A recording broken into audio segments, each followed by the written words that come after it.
Hello everyone, welcome back to the channel. तो आज है लेक्चर नंबर 2 के अंदर हम क्या देखेंगे, स्टैट्स के पीवाईक्यूज़ को देखेंगे। और ये भी 2020 के क्वेश्चन पेपर से ही हमने क्वेश्चंस आज लेंगे। ये आपका स्टैट का कुछ सिलेबस मेंशन है वेबसाइट पे, ठीक है।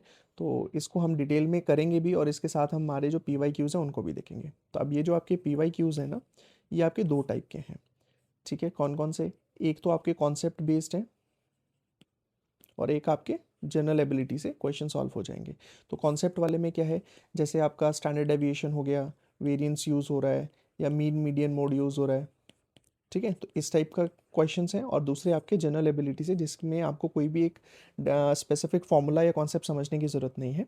तो जो 2020 के क्वेश्चंस आज हम लेंगे, इसमें टोटल 3 क्वेश्चन हैं। 2 विदाउट कॉन्सेप्ट हैं और एक में आपको कॉन्सेप्ट लगेगा। तो आज हम ये 2 क्वेश्चंस देख रहे हैं, और नेक्स्ट क्लास में हम जो तीसरा क्वेश्चन होगा उसको समझेंगे विद द कॉन्सेप्ट, ठीक है। चलो स्टार्ट करते हैं। तो पहला क्वेश्चन क्या है? Question number 15। Question paper is 2020 GS paper 3, ठीक है। क्वेश्चन नंबर 15 आपको क्या कह रहा है? Consider the following loan extended by various lending institutions. तो अब ये जो लेंडिंग इंस्टीट्यूशन का डेटा आपके पास प्रोवाइड किया गया है ईयरली बेसिस पे, और इसके बेसिस पे 3 क्वेश्चन पूछे गए हैं। तो अब ये जो क्वेश्चन है, इसमें जो 3 पार्ट दिए गए हैं, इनकी अलग अलग मार्किंग है, ठीक है। तो उस हिसाब से आपको इस क्वेश्चन को करना है। तो पहला क्वेश्चन तो बहुत ईजी दिया हुआ है, which of the following is the leading lender. अब लीडिंग लेंडर कैलकुलेट करने के लिए, तो ये तो ईयरली बेसिस पे डेटा दिया हुआ है, तो आपको कुछ नहीं करना है, इन सबको ऐड करके यहाँ लिखना है। इसकी सम वैल्यू यहाँ लिखनी है और इसकी समीशन वैल्यू यहाँ लिखनी है। तो ये मैंने ऑलरेडी करके रखा हुआ है पहला पार्ट। तो इसका अगर मैं देखूँ, तो क्वेश्चन क्या पूछ रहा है? लीडिंग लेंडर पूछ रहा है कि इन तीनों में से, public sector bank, small finance corporation and private bank में से लीडिंग लेंडर कौन सा है। तो जैसे ही आप इन सबको कैलकुलेट करोगे, तो ये वैल्यूज़ मैंने नीचे लिखी हुई हैं। और इन तीनों वैल्यूज़ में से अगर आप देखो, तो जो स्मॉल फाइनेंस कॉर्पोरेशन है, उसकी वैल्यू कितनी आ रही है? 3578, ठीक है। अब ये जो वैल्यूज़ हैं, ये बेसिकली आपकी नॉर्मल वैल्यूज़ में कन्वर्ट करके दिया हुआ है। और जब आप इस क्वेश्चन को ध्यान से पढ़ोगे, तो यहाँ पे लिखा हुआ है इनटू आपको 1000 करना है, जो भी वैल्यूज़ आपकी दी हुई हैं। तो अगर मैं इसको इनटू 1000 करूँगा, दैट विल कम अराउंड 35,78,800, ठीक है। बट यहाँ पर वैल्यू नहीं पूछी गई है, सिर्फ ये पूछा है कि लीडिंग लैंडर कौन सा है। So the answer will be small finance corporation,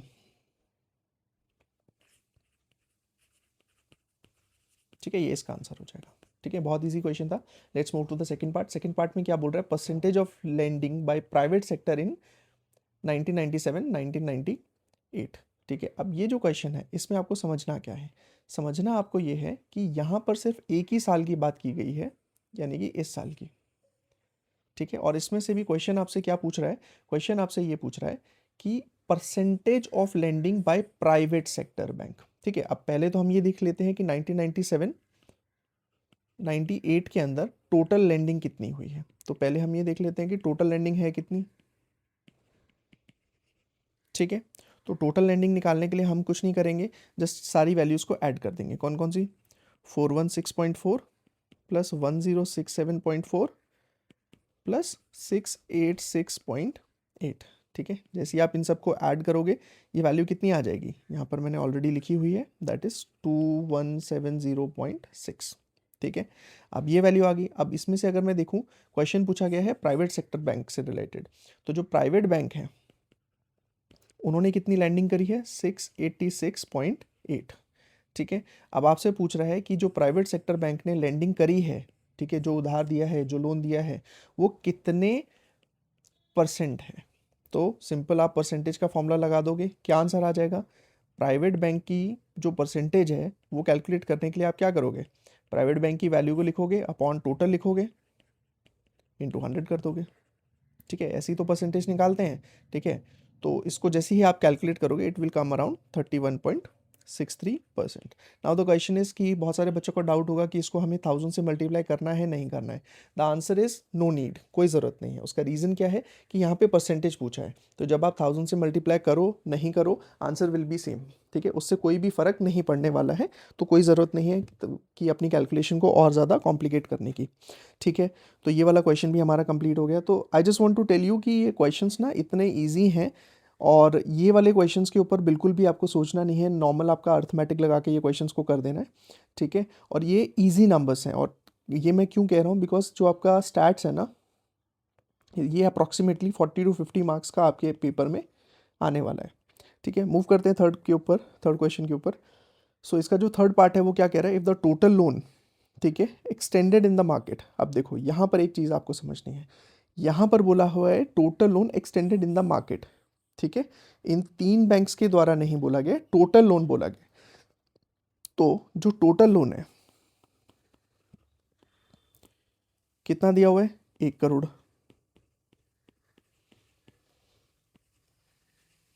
ठीक है, कौन से साल में, 95 96 के अंदर, इस ईयर की बात कर रहा है। ठीक है, तो वो क्या क्वेश्चन क्या कह रहा है कि अगर 95 96 के अंदर 1 करोड़ टोटल अमाउंट डिस्बर्स की गई है एज अ लोन, ठीक है, मार्केट के अंदर, और इसमें से, अच्छा मार्केट की जब मैं बात करता हूँ तो अगर इसको मैं पूरा मार्केट मान लूँ, so this is your public sector bank, ठीक है, this is your small finance corporation and this is your private banks. ये जो बाकी एरिया है ये और भी एरिया है जहाँ पे लेंडिंग हुई है, किसी ऑर्गेनाइजेशन ने की है, किसी हो सकता है स्मॉल फाइनेंस बैंक ने की है या और किसी तरीके के बैंकों ने प्रोवाइड करा है। तो बेसिकली कहने का मतलब क्या है कि ये जो 3 है इनका एक पर्टिकुलर शेयर है उस साल के अंदर, वो हमें मेंशन किया गया है। बाकी ये जो वैल्यू एक्स्ट्रा बची है ये हमें नहीं पता है। ठीक है, तो अब क्वेश्चन क्या कह रहा है, क्वेश्चन ये कह रहा है कि अगर पूरे साल के अंदर 1 करोड़ रुपए का लोन डिस्पर्स हुआ है, उसमें से स्मॉल फाइनेंस बैंक ने कितना किया है, स्मॉल फाइनेंस कॉरपोरेशन ने कितना किया है, 668.6। फिर आपका प्राइवेट सेक्टर बैंक ने कितना किया, सॉरी पब्लिक सेक्टर बैंक ने कितना किया, 303.2, और आपका प्राइवेट बैंक ने कितना किया है, दैट इज 402.8। अब यहाँ पर आपको इसको 1000 से मल्टीप्लाई करना पड़ेगा, बिकॉज ये जो वैल्यू है दिस इज़ 1 करोड़, तो आपको ये रुपीज़ में कन्वर्ट करने के लिए आपको सबको 1000 से मल्टीप्लाई करना पड़ेगा। एंड ये जो वैल्यूज़ आ जाएंगी कितनी आ जाएंगी, ठीक है, this will B 668,600 and this will B 303,200 and this will B 402,800। अब इन सबको हम ऐड कर देंगे, जैसे ही आप इसको ऐड करोगे दिस विल बी अराउंड 13,74,600। ठीक है, ये वैल्यू आ गई जो कि इन 3 ऑर्गेनाइजेशन या 3 बैंक्स की तरफ से आया है। बाकी पैसा मार्केट में रैंडमली लोन के टाइप रूप में दिया गया है। तो इसको मैं थोड़ा सा क्लीन करके इसको अलग से मेंशन कर लेता हूँ। ठीक है, समझ में आ गया हो सकता है, मुझे लगता है कि इसको मैं थोड़ा अलग से लिख रहा हूँ। तो टोटल लोन कितना है, 1 करोड़।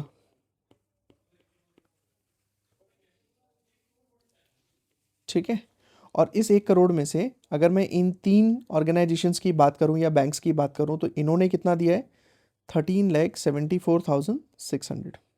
क्लियर हो गया। अच्छा, तो अदर सोर्सेज से लोन कितना आया होगा,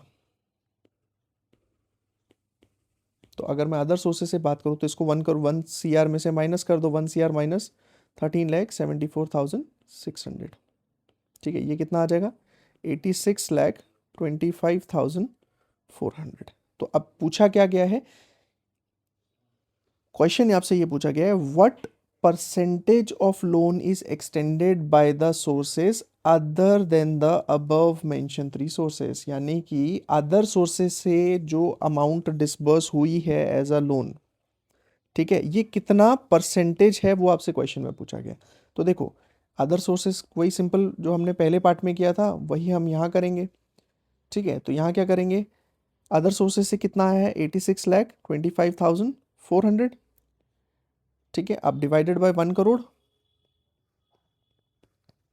इंटू 100, भाई परसेंटेज निकालने के लिए मल्टीप्लाई बाय 100। 4 से ये 4 जीरो कट गई, आंसर विल बी 86.25%। तो अदर सोर्सेज से कितना आ गया, 86.25%। और अगर ये पूछता कि इन 3 बैंकों ने कितना किया है, सो आंसर विल बी कितना हो जाता, 13.74%। क्लियर, तो दिस इज़ दी आंसर। तो अब ये तो हमारा पूरा का पूरा क्वेश्चन कंप्लीट हो गया। और मैं एक चीज़ आपको सजेस्ट करूंगा, once you will complete your answer, जब भी आपका आंसर कंप्लीट हो जाए, if the space is available, तो आप ऐसे करके इसको ज़रूर मेंशन करें कि फाइनल आंसर्स पहले पार्ट का क्या था, पहला क्वेश्चन क्या था कि लीडिंग लेंडर कौन है, सेकंड में पूछा गया था कि प्राइवेट सेक्टर की परसेंटेज कितनी है, देन थर्ड वाला जो अभी हमने देखा कि अदर बैंक्स ने कितना किया। तो पहले वाले का आंसर क्या हो जाएगा, आप ऐसे लिखोगे leading lender is equals to small finance corporation, ठीक है। सेकंड क्या है, private sector share, private sector share कितना था, दैट वाज 31.6%। थर्ड आपका क्या क्वेश्चन पूछा था, अदर सोर्सेस का परसेंटेज, कौन सी ईयर में, 1995 96 के अंदर, दैट वाज अराउंड 86.25%। तो ये जब आप लिखोगे तो एग्जामिनर के लिए इजी हो जाएगा तीनों आंसर्स को इवैल्यूएट करना, ठीक है। मूव करते हैं नेक्स्ट क्वेश्चन के ऊपर। तो जो नेक्स्ट क्वेश्चन है that is question number 17, same question paper 2020 का। अब इसमें क्या किया गया है कि आपको चार्ट्स दिए हुए हैं tourist to India from various countries in 2018 along with their age distribution. 2018 के अंदर डिफरेंट कंट्रीज से इंडिया में लोग विजिट करने आए होंगे, टूरिस्ट आए होंगे। अब उसका डेटा हमें प्रोवाइड किया गया है। एक तो ये हो गया आपका पाई चार्ट, इसमें क्या दिया गया है, कंट्रीज़ का नाम मेंशन है और कितने परसेंट पॉपुलेशन वहाँ से आई है, या इंडिया के अंदर जो टूरिस्ट आए हैं उसका कितने परसेंट कौन सी कंट्री से हैं वो मेंशन किया गया है। एंड यहाँ देखूँ तो एज डिस्ट्रीब्यूशन दिया गया है, ठीक है। और इसके बेसिस पे हमसे 3 क्वेश्चन पूछे गए हैं, this is of 8 marks, this is of 7 marks and this is of 5 marks, ठीक है।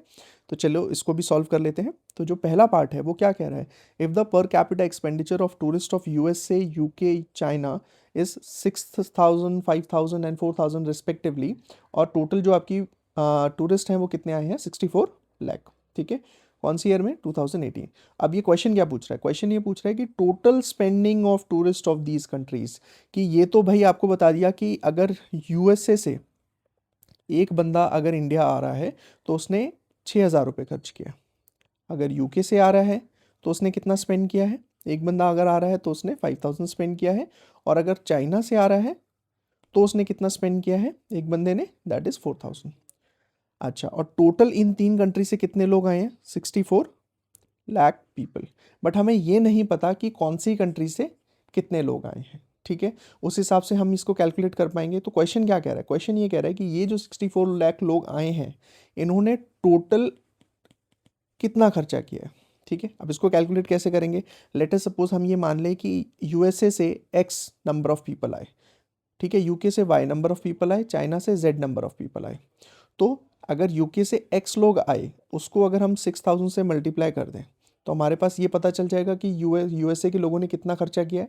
सिमिलरली अगर Y number of people UK से आए हैं और एक बंदे ने 5,000 खर्च किया तो this will be the total expenditure.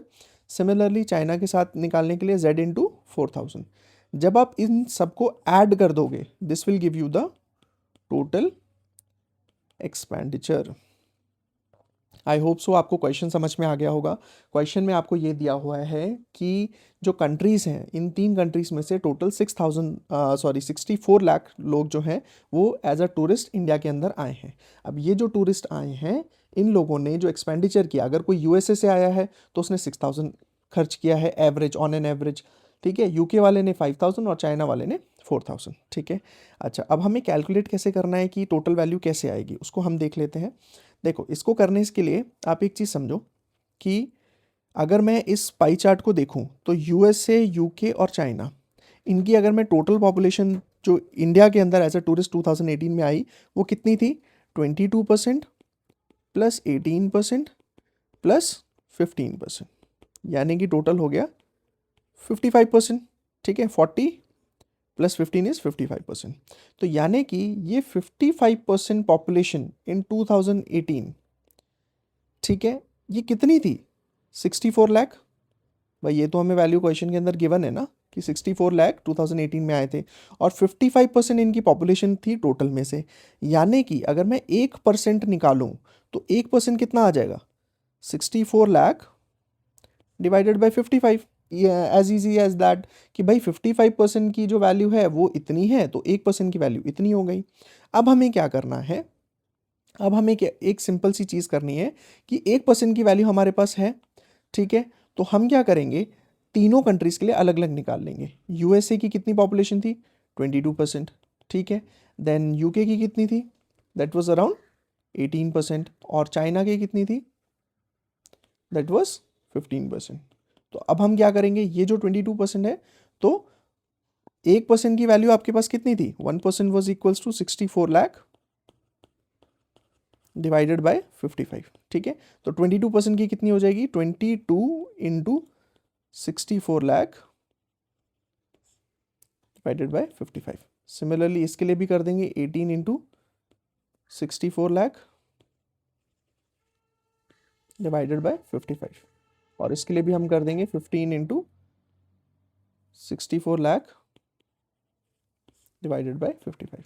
तो इन तीनों की वैल्यू मैंने कैलकुलेट करके रखी हुई है। सो दिस विल बी 25,60,000 और दिस विल बी 20,95,000 और दिस विल बी 75,45,000। ये क्या है? पॉपुलेशन है, ठीक है। हमने पॉपुलेशन डिवाइड कर लिया, हमें ये पता चल गया कि यूएसए से 2018 के अंदर 25 अप्रॉक्सीमेटली 25 से 26 लाख लोग आए थे इंडिया के अंदर। यूके से अराउंड 21 लाख एंड चाइना से अराउंड 17.5 लाख पीपल। हमसे इसने पॉपुलेशन नहीं पूछी। अगर पॉपुलेशन पूछते तो दैट इज 64 लाख, वो तो हमें क्वेश्चन के अंदर दिया ही हुआ है, ठीक है। हमसे क्या पूछा है? एक्सपेंडिचर। एक्सपेंडिचर निकालने के लिए एज आई टोल्ड यू, अभी हमने डिस्कस किया कि अगर हमें एक्स वाई जेड की वैल्यू पता चले, हम रिस्पेक्टिव नंबर्स के साथ मल्टीप्लाई करके निकाल सकते हैं। तो एक्स वाई जेड की वैल्यू तो अभी हमने कैलकुलेट कर ली। So this is your X, this is your X and this is your Y and this is your Z, ठीक है। तो अब हम टोटल एक्सपेंडिचर कैसे निकालेंगे?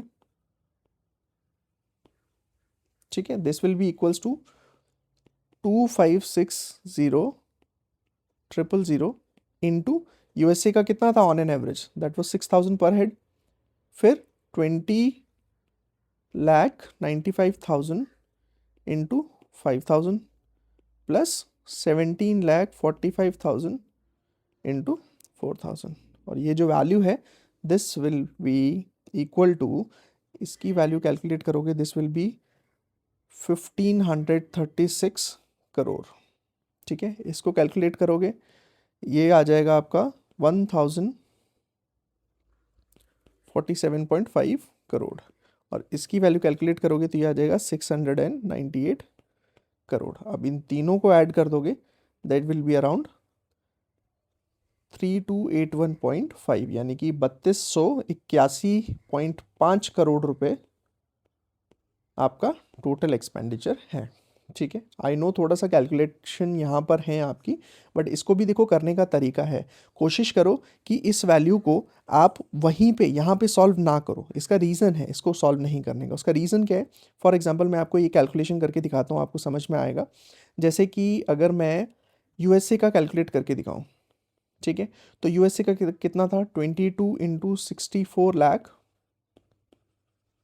Divided by 55। अब देखो ये यहाँ पे कैंसिल हो रहा है, ये 2 टाइम, ये आपका 5 टाइम, ठीक है। अब 5 को इससे डिवाइड कर दोगे, 2 से मल्टीप्लाई कर दोगे, you'll get the answer. But यही अगर आप इस वैल्यू को पहले ही पॉइंट्स में निकालोगे, उसको 22 से मल्टीप्लाई करोगे, वो थोड़ा सा कॉम्प्लिकेटेड हो जाएगा। क्लियर हो गया? Let's move to the next question. अब इसी का बी पार्ट क्या बोल रहा है?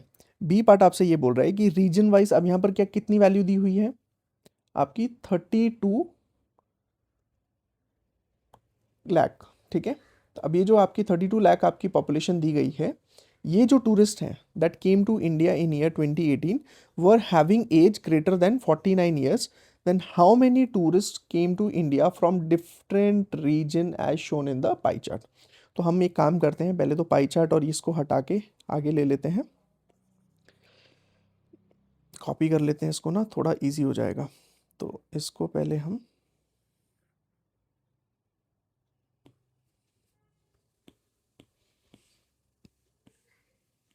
अब रीड करते हैं क्वेश्चन को। तो अब ये जो है 32 लाख टूरिस्ट की बात कर रहा है, ठीक है। ये 32 लाख जो टूरिस्ट हैं, ये क्या है? इनकी एज जो है 49 से ज़्यादा है। अब 49 से ज़्यादा वाले तो सिर्फ यही हुए, ठीक है। अगर मैं इसको थोड़ा सा आपको जूम करके दिखाऊं, देखो इसको ध्यान से। जैसे this value is 25, this is 15, this is 15, this is 22 and this is 23। ठीक है, तो यानी कि 49 से ज़्यादा वाले कौन से हो गए, ये दोनों, दैट इज़ अप्रॉक्सीमेटली कितना हो गया 45%। यानी कि 45% की वैल्यू कितनी है 32 लाख। क्लियर हो गया। इसको मैं दोबारा, होप सो ये आपको कॉन्सेप्ट क्लियर हुआ होगा कि ये जो 32 लाख लोग हैं जो कि इंडिया में आए हैं 2018 में, इनकी एज कितनी है 49 से अबव है, और ये परसेंटेज वाइज कितने हैं 45%। ठीक है, अच्छा अब हमें क्या करना है, टोटल टूरिस्ट को हम फाइंड आउट करेंगे। ठीक है, अगर 45% की वैल्यू 32 लाख है तो 1% की कितनी हो गई, 1% कितना हो जाएगा, इसको आप ऐसे लिख लो कन्फ्यूजन ना हो उसके लिए। 45% की वैल्यू कितनी है 32 लाख, 1% कितना हो जाएगा 32 लाख डिवाइडेड बाय 45, और 100% कितना हो जाएगा 32 लाख डिवाइडेड बाय 45 इंटू 100। भाई यहाँ पे अगर दोनों साइड 100 से मल्टीप्लाई कर देंगे तो आपकी 100% की वैल्यू आ जाएगी। तो ये कितना आ जाएगा, इसको मैंने कैलकुलेट करके रखा हुआ है, दैट इज 71,11,111। तो ये तो आपके आगे टूरिस्ट टोटल। ठीक है, टोटल टूरिस्ट की आपकी वैल्यू आ गई। अब क्वेश्चन आपसे क्या पूछा है, क्वेश्चन में पूछा है how many tourist came to India from different region as shown in the pie chart. अब ये जो परसेंटेज दी हुई है इसके अकॉर्डिंग आपको कैलकुलेट करना है। बहुत इजी क्वेश्चन है। अब अगर मैं यूएसए की बात करूं तो यूएसए में कितना है 22% है। ठीक है, 22% जो पॉपुलेशन थी वो यूएसए से थी। तो अब 1% की वैल्यू आपको पता है, यहाँ पे हमने कैलकुलेट करी थी ये वाली। तो अब 1% की वैल्यू पता है तो 22% की कैलकुलेट करने के लिए क्या करेंगे, 22 से मल्टीप्लाई कर देंगे।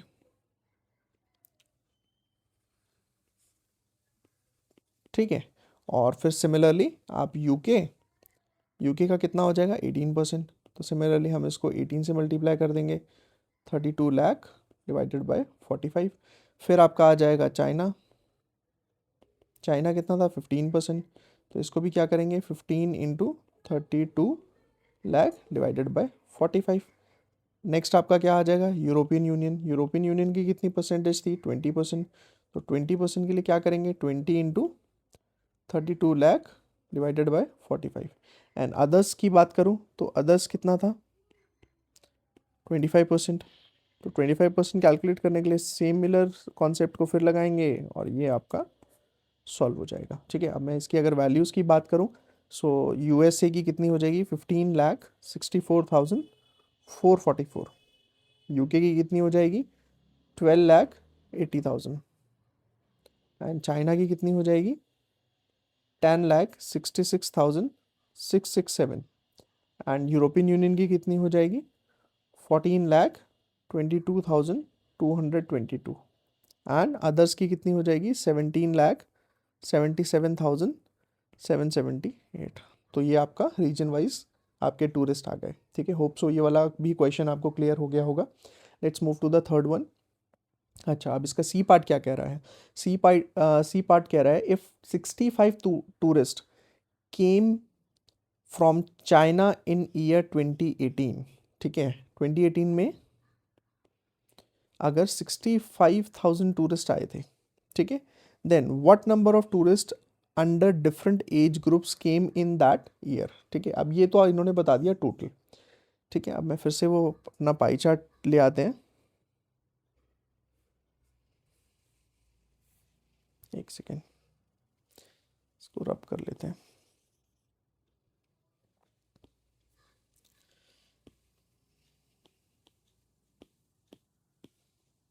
अच्छा, अब ये जो इन्होंने चार्ट दिया है इसके अकॉर्डिंग हमें इसको सॉल्व करना है कि चाइना से ये जो इन्होंने बोला कि 65,000 जो टूरिस्ट थे वो आए थे।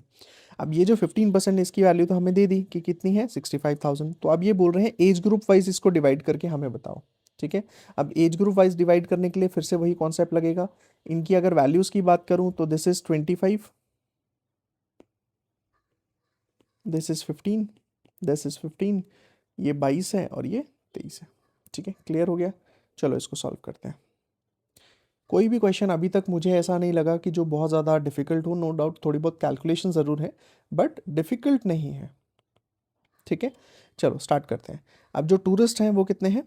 65। ठीक है, अब आपको क्या करना है? ठीक है, आपको कुछ नहीं करना है, ये जो वैल्यू है इसको परसेंटेज के हिसाब से डिवाइड करना है। जैसे बिलो 30, अच्छा हम पहले क्या करते हैं ना, सारे ग्रुप्स को लिख लेते हैं। बिलो 30 है, फिर 32 39 है, फिर 42 49 है, फिर 52 59 है, और देन अबव 60। क्लियर हो गया? ऐसा करके हम एक चार्ट बना लेते हैं। ठीक है, अगर मैं परसेंटेज की बात करूं तो बिलो 30 कितनी परसेंटेज है? 25%।